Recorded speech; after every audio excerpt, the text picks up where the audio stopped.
am Maodo daan na wax ni boo consulter texte yi ba noppi bala nga commenter interroger le phénomène yi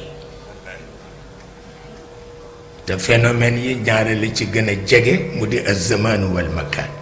le temps et l'espace et le temps boo leen dul interroger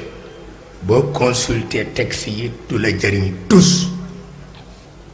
ndax na ngay poser problème ci siècle bu jëkk ba boo ko ni poser ci kanamu exigence su troisième millénaire ci kàmb nga jëm du sotti parce que mooy doxal temps xam na ko mooy organiser espace xam na ko bu fekkee ni ci texte yi rekk nga compter doo dem moo tax ak paab yi ñu tere leen pour ñu tënku ci madahib yi parce que madahib yi seen boroom dafa bari lu ñuy jëfandikoo texte te du ñu interroger phénomène yi waaw looloo tax ñu tere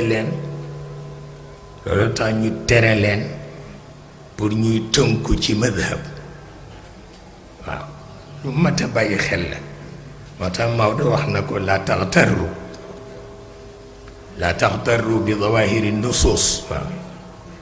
nee na biti texte yi noonu rekk kese nee na doxul